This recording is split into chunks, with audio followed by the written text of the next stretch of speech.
안녕하십니까. 오늘 기해일주 2025년 을사년 운세를 미리 점쳐보는 시간을 한번 가져보겠습니다. 시간이 아직 많이 남았지만 운세를 미리 점쳐가지고 장점은 극대화시키고 또 단점은 최소화시키는 어떤 그런 요령이 좀 필요하겠습니다. 그래서 기해일주한테 을사년은 어떤 방향으로 운이 흐를지 한번 구체적인 분석을 통해서 알아보는 시간을 가져보겠습니다. 네, 해수 정제가 있죠. 그리고 을목 편관이 들어오고 사화 정인이 들어오는 해입니다. 그러니까 큰 그림을 봤을 때는 변화와 안정 사이에서 좀 갈등을 하는 시기라고 볼 수가 있겠습니다. 아무래도 편관이 들어오니까 좀 심리적인 압박감이 상승할 수가 있겠습니다. 2023년 개묘년에 또 편관이었죠. 그때 특히 이제 좀 사주가 약했던 분들은, 구조가 좀 약하신 분들은 그 편관의 영향을 좀 크게 받았을 수도 있겠습니다. 건강이 악화된다든지 아니면 직업적인 어떤 압박감, 스트레스로 드러날 수도 있고 인간관계의 스트레스로 드러날 수도 있습니다. 하지만 이 지지에서 사회충이 일어나면서 그 역마끼리 충이 일어나면서 긍정적인 변화도 야기가 될 가능성이 보입니다. 심리적인 압박 속에서 목표를 이루고자 하는 마음이 어떻다? 올라가는 해라고 볼 수가 있어요. 또 재성이랑 인성끼리 충이고 이 수국하려고 하는 어떤 모양새로 가기 때문에 재성의 힘이 그래도 살아있다. 그래서 재성을 활용하는 시기, 동시에 편관에 의한 압박감, 내가 여기서 변화를 줘서 성장을 할 것인가, 아니면 지금 있는 자리에 남을 것인가, 여기서 갈등을 많이 하다가 변화를 할 것 같습니다. 결과적으로는 시간이 흐르면서 사회충이죠. 특징적인 게 환경 변화가 있을 수가 있어요. 어떤 환경 변화냐면 일단 이동하는 어떤 느낌이 강하고, 내가 이사를 갈 수도 있고요. 거처로 옮길 수도 있고 이직을 할 확률이 아주 높겠습니다. 그리고 승진을 할 수도 있죠. 승진. 아무래도 이제 편관이 들어오니까 이 정관보다 더 센 거예요. 세고 빠르고 빠른 변화를 줄 수 있는 관입니다.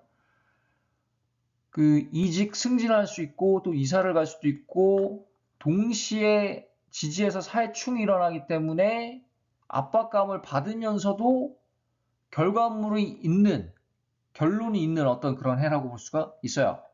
그래서 이게 어떤 직종이냐에 따른 차이는 있을 수 있는데, 직장인 같은 경우는 제가 처음에도 말씀드렸듯이 좀 스트레스를 많이 받는 와중에서도 승진을 하거나 이직을 할 수도 있는 상황에 놓여질 수가 있고, 아니면은 내가 좀 창작, 기획, 마케팅, 예술 이쪽이다라고 하면은 사회충을 내가 이 예술적인 어떤 장점, 결과물로 극대화시킬 수가 있겠습니다. 두 번째 보시면 이제 편관에 의한 압박, 스트레스를 잘 이겨내는 것이 관건이죠.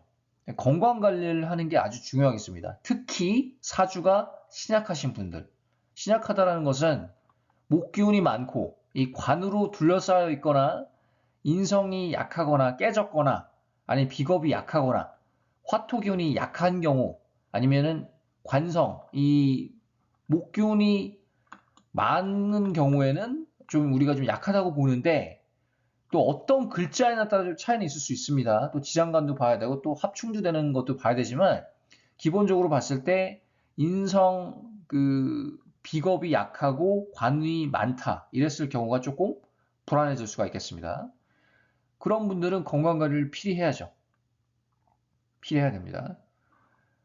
편관과 역마의 충돌에 의해서 커리어적인 업그레이드가 보인다. 예, 아까도 말씀을 드렸지만 관성이 이렇게 들어오면 2024년 갑진년도 그렇고 갑목은 정관이잖아요. 그래서 정관은 보다 내가 쓸 수 있는 관입니다. 갑기 합토이기 때문에 또 이게 남자, 이성운으로 드러날 수 있어요. 여성분들한테는. 또 직업적인 장점, 내가 활용할 수 있는 직업, 직종, 환경이라고 볼 수가 있겠습니다. 그렇지만 편관은 이 강도가 보다 더 세고 빠르고 조금 앞을 내다볼 수 없는 그런 관성이라고 볼 수가 있어요. 정관이랑 비교를 했을 때. 그렇기 때문에 이런 압박감이 있지만 몸이 조금 불편하고 신경이 쓰여도 사회충에서 뭔가 커리어적인 업그레이드를 꾀할 수가 있는 해라고 볼 수가 있죠. 이 을사년이 특히 조금 반가운 구조는 어떤 구조냐면 이 비겁이 많은 구조, 토성이 많은 구조, 아니면은 식상이 특징적인 구조. 식상이 뭐 한 개만 있어도 상관이 없고요. 이 관성이랑 식상이 공존하는 것은 그걸 뭐 조금 안 좋게 보시는 분들도 있지만 사실 기능적으로는 좋아지는 경우가 많습니다. 그러니까 기능적이라는 것은 직업적, 이 재성적으로 활용하는 데는 관성이랑 식상이 공존하는 게 오히려 둘의 장점을 한 번에 쓸 수가 있는 거예요. 식상의 장점. 그게 이제 예술성이 될 수도 있고, 탤런트 기질일 수도 있고, 재성을 이끄는 다리 역할을 하는 게 식상이잖아요. 그 장점이랑 관성의 장점, 뭔가 나한테 그 압박감을 주지만 인내심도 주고, 또 직업적인 안정감도 줍니다. 그리고 남자운도 상승할 수가 있죠. 직업적인 모습으로 드러나지 않으면 남자운, 애정운의 형태로 드러날 수도 있습니다. 아니면 두 가지 다 드러나는 경우도 있어요. 사람마다 좀 차이는 있을 수 있는데 이렇게 식상이 특징적인 구조라면은 이 편관을 조금 금국목하면서 눌러주면서도 식상의 장점, 관의 장점을 다 쓸 수가 있겠습니다. 그래서 자기 사주를 들어보시고요. 내가 비겁이 되게 많다. 그러면 이 관성이 와도 이 비겁을 좀 쳐주는 게 좋거든요. 많은 비겁을. 그리고 또 식상이 특징적이다 그러면 이 관이 나를 누르는 건 맞지만 기능적으로는 괜찮아질 수가 있다라는 거예요. 그래서 자기 사주마다 개인 사주마다 그리고 이제 대운 세운에 따라 좀 차이는 있을 수는 있습니다. 그래서 오늘은 기일주 울산 운세 예상을 한번 해봤고요. 어떠셨나요?